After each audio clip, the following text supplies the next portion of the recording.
আমার দাবি এফসু long live এফসু long live এফসু জিন্দাবাদ बिटिआर गोरोबथानि 6.3 दफा बायदियै बर' बिजोंनि सोलोंथाइनि माखासे सुस्रांजायै जेंनाखौ लानानै एबसुआ थांनाय 8 जानुवारि खालि 3 घन्टानि थाखाय खुद्रिसारनाय हाबाफारि लादोंमोन। আমার দাবি এফসু লং লিভ এফসু লং লিভ बे खुद्रिसारनायनिनो फिननायाव जनता भवनाव एबसुआ आसामनि सोलोंथाइ मन्त्रि डक्टर रनज पेगुजों सावरायलायदों आरो एबसुआ डक्टर रनज पेगुजों सावरायलायनायाव बर' बिजोंनि सोलोंथाइनि माखासे जेंनाखौ सुस्रांनो थाखाय खोथा होदों।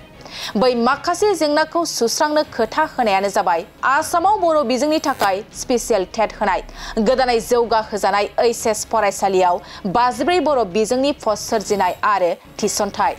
बर' बिजोंनि थाखाय साहा बागाननि मडेल फरायसालिनि बायदियै गं 35 मडेल गोजौ फसंथान, सनितपुर आरो बिश्वनाथ जिल्लानि सोलोंथाइ गेरेन्टि बिथांखि फरायसालियाव पस्ट सोरजिनाय, ASSEB SCERT आव सोलोंथायारि मावख'गिरिनि थिसनथाय, अदालगुरियाव बड'लेण्ड मुलुगसोलोंसालि केम्पास गायसननाय, केबिनेट दालाय आफादनि गेजेरजों बिटिआर गोरोबथा बायदियै फरायसालि प्रभिन्सियेलाइजेसन खालामनाय।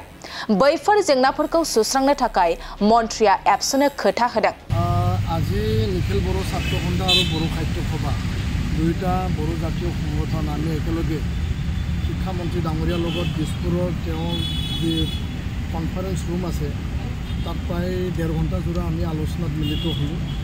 বিষয়টো আছিল যে বড়ো মাধ্যম আৰু বড়ো যি ভাষা বহুতো এনেকুৱা জ্বলন্ত সমস্যা আছিল যিবিলাক সমস্যা অমীমাংসিতভাৱে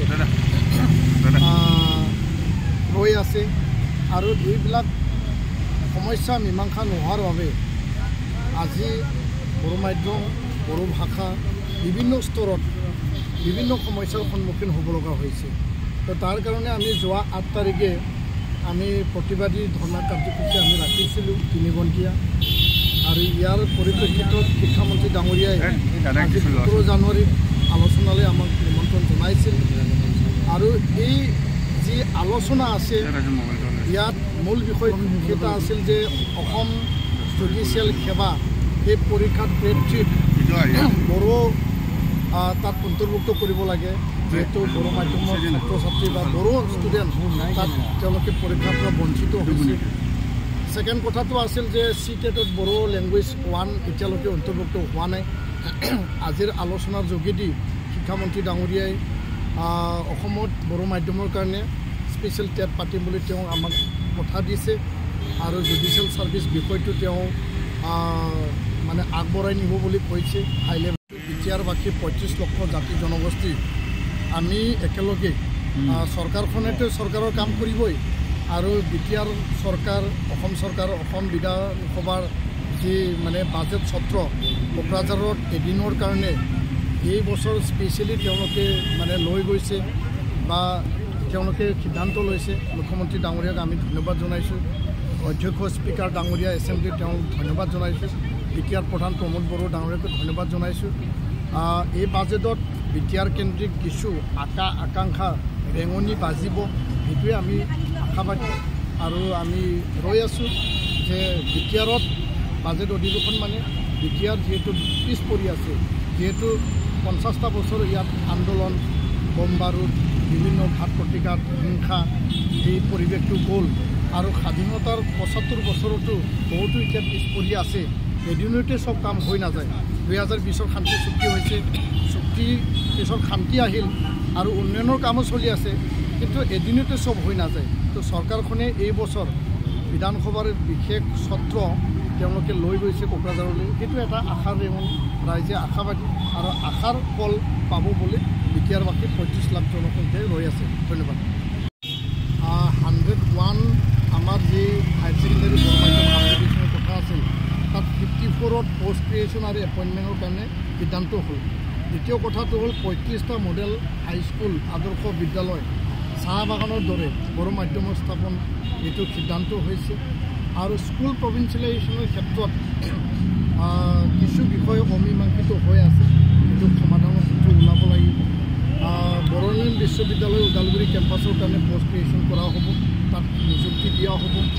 এইটো আমাৰ মানে ভাল এটা সিদ্ধান্ত হৈছে। আৰু আন বহুতো বিষয় আছে, যেনেকুৱা আসাম ষ্টেট স্কুল এডুকেশ্যন মানে বৰ্ডত একাডেমিক অফিচাৰ লাগে, 3 দিনৰ ভিতৰত এডভাৰটাইজমেণ্ট দিম বুলি কৈছে একাডেমিক অফিচাৰত। আৰু লগতে SCRTত আমি লেকচাৰৰ দাবী জনাইছিলোঁ, এছিষ্টেণ্ট ডাইৰেক্টৰৰ পষ্ট তেওঁলোকে ক্ৰিয়েট কৰিছে, এইটো ভাল খবৰ বুলি ক'ব পাৰোঁ। আনপিনেদি যি text book production and publication corporation আছিল, তাতো আমি বিষয়া নিযুক্তিৰ কাৰণে দাবী জনাইছিলোঁ।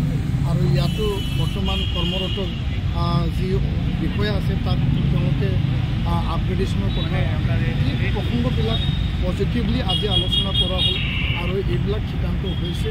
আমি আশা কৰিছোঁ অমীমাংসিত আৰু জ্বলন্ত সমস্যাবিলাক সমাধানৰ কাৰণে চৰকাৰে যথোপযুক্ত যি মানে পদক্ষেপ, সেই পদক্ষেপটো তেওঁলোকে ল'ব।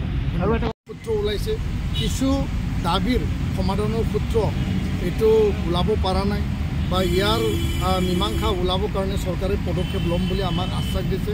আজিৰ আলোচনা ইয়াত কিছু পজিটিভ আছে আৰু কিছু আৰু কৰণীয় আছে। আমি নেগেটিভ বুলি নকওঁ, কৰণীয় আছে আৰু কিছুমান সমাধানৰ সূত্ৰ আজি ওলাইছে। আমি আলোচনা ফলপ্ৰসূ বুলিয়ে কৈছোঁ। আৰু আগন্তুক দিনত শিক্ষামন্ত্ৰী ডাঙৰীয়াৰ নেতৃত্বত বড়ো মাধ্যমৰ যিবিলাক জ্বলন্ত সমস্যা আৰু মাধ্যম আৰু ছাত্ৰ ছাত্ৰীৰ লগত যি জড়িত ৰাইট টু এডুকেশ্যন মৌলিক অধিকাৰৰ পৰা যাতে বঞ্চিত নহয়, ৰাষ্ট্ৰীয় শিক্ষানীতি আধাৰত মাতৃভাষা মাধ্যম যাতে বঞ্চিত নহয়, তাৰ প্ৰতি নজৰ ৰাখি পেলাই অসম চৰকাৰ, অসমৰ শিক্ষা বিভাগ আৰু অসমৰ শিক্ষা বিভাগৰ বিষয়াসকলে যাতে সকলো দিশত তেওঁলোকে সমাধানৰ সূত্ৰ ওলায় আৰু বড়ো মাধ্যম তেওঁলোকে আন্তৰিকতাৰে যাতে চায়, তাৰ কাৰণে আমি দাবী জনাইছোঁ আৰু আমি আশা কৰিছোঁ। সেইখিনিয়ে আমি ব্যক্ত কৰিলোঁ। স্কুল প্ৰভিঞ্চিয়েলাইজ প্ৰাধিকৰণৰ কথা আছিল।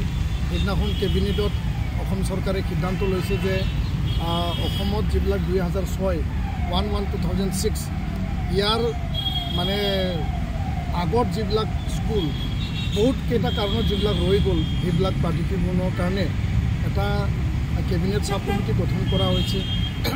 এই কথাটো তেওঁ আমাক মানে কৈছে, কিন্তু আমাৰ দাবী আছে যে কেবিনেট চাব কমিটিৰ যোগেদি হওক বা আমাৰ যি বিটিআৰ শান্তি চুক্তিৰ 6.3 সেই দফাৰ যোগেদি নিড বেছড প্ৰায়ৰিটিত যিবিলাক প্ৰাধিকৰণৰ বিষয় আছে, সেই বিষয়সমূহ অতি শীঘ্ৰে সমাধান কৰিব লাগে বা বিদ্যালয় প্ৰাধিকৰণৰ কাম কৰিব লাগে, সেইটো আমাৰ দাবী আছে। আৰু লগতে 101 হায়াৰ ছেকেণ্ডাৰী বড়ো মাধ্যমৰ আপগ্ৰেডেশ্যনৰ কথা আমি দাবী জনাইছিলোঁ। আজিৰ মিটিঙত 54 হায়াৰ ছেকেণ্ডাৰী বড়ো মাধ্যমৰ পোষ্ট ক্ৰিয়েশ্যনৰ কাৰণে সিদ্ধান্ত লোৱা হয়। 35টা মডেল হাইস্কুল য'ত নেকি বড়ো মাধ্যমৰ হাইস্কুল নাই, বৰঞ্চ তাত LP আৰু ME আছে, সেই অঞ্চলত মানে চাহ বাগিচাৰ দৰে মডেল আদৰ্শ হাইস্কুল স্থাপনৰ কাৰণে আজি সভাত সিদ্ধান্ত হয়। 72 EGS চেণ্টাৰত এতিয়াও শিক্ষকবিহীনভাৱে চলি আছে, তাত টেম্পৰাৰী শিক্ষক দিয়া হৈছে, ছিংগল টিচাৰ আছে, তাত পৰ্যাপ্ত শিক্ষক নিযুক্তিৰ বাবে পোষ্ট ক্ৰিয়েশ্যনত আমি দাবী জনাইছোঁ। বড়োলেণ্ড বিশ্ববিদ্যালয় ওদালগুৰি কেম্পাছৰ কাৰণে আমাৰ দাবী আছিল, সেইটো আজি ৰাজ্য চৰকাৰে শিক্ষামন্ত্ৰী ডাঙৰীয়াই 5টা বিভাগ আৰু পোষ্ট ক্ৰিয়েশ্যন কৰি পেলাই আগন্তুক বাজেটত ইয়াৰ কাম আৰম্ভ কৰিম বুলি কৈছে। তো বহুকেইটা দাবী আছিল, কিছু দাবী আজি আলোচনাত মীমাংসা হ'ল।